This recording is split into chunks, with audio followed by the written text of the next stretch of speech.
So, share ko nga pala sa inyo kung ano mga pinaggagawa ko dito sa shop. Yan, dahil masama pakiramdam ng mama ko, ako muna na mahala dito sa shop. At nagbilog-bilog tayo dyan. Madami tayong pinamabasta. Nakikita nyo na lang sa video, mapapanood nyo na lang rin. Hindi ko naman to ginagawa araw-araw, yung pagbibilog, yung pagmamasa, dahil si mama lagi gumagawa niyan. Mahirap kasi yung ginagawa ni mama eh. Araw-araw na magbibilog, araw-araw magmamasa, tapos magtitinda pa. So ako muna nakatawa ngayon dyan. Sinubukan ko lang din yung ginagawa ng mama ko araw-araw. Mahirap pala to, no? Mano-mano nagmamasa. Actually, tinuruan na ako ni mama dati niyan magbilog tsaka magmasa.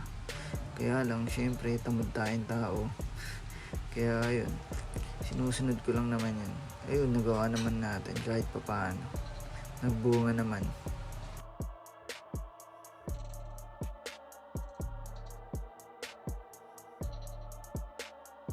Ayan, sa part na yan, nahirapan ako dyan at natagalan ako dyan. Kasi mahirap kasi magbilog talaga eh. Kailangan mong tiyagain talaga para bumilog. Tapos minsan pa nag-try din ako ng ilang beses.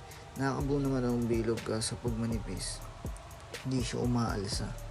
Kaya ingat-ingat lang din. Ngayon sinusuot ko pa yung bilog para saktong-sakto talaga dun sa sa tray.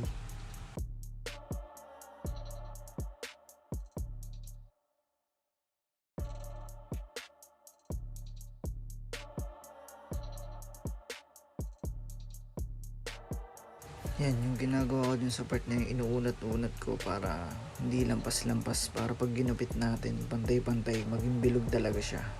Maging hugis pizza talaga siya.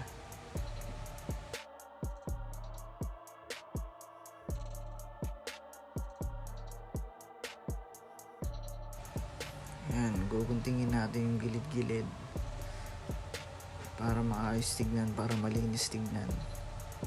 Dati kasi pag gumagawa ako ng ganyan, hindi ko na ginugunting yan, kaya ang pangit ng kinakalabasan eh.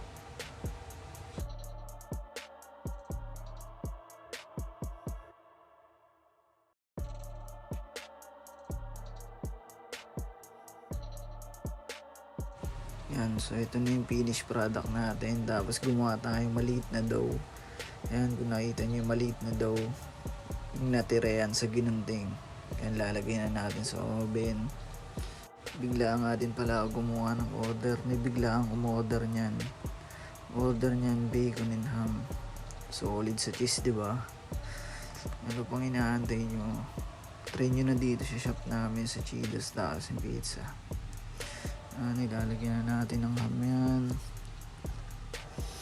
Yan, sunod natin yung bacon bits. Yan, budburan natin yung bacon bits.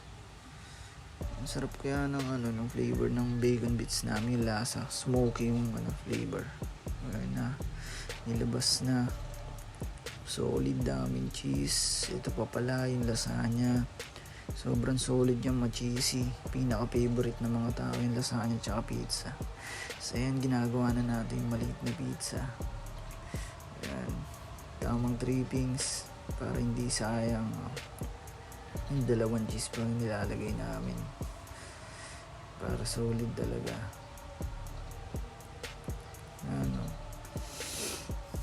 Ayun na, tapos na yung maliit na pizza. Tapos ito din pala, gumawa din pala ako ng kape dyan. Ayan, lagyan natin ng condense. Ayan, ng syrup, mocha syrup. Tapos ayan, naglagay tayo ng hazelnut. So yung ginawa natin dyan is choco hazelnut. Wiki na may yung yellow. Sarap yan. Bagay na bagay sa brownies. Tapos pizza yung kape. Solid ng kape niya, no? Yun, no?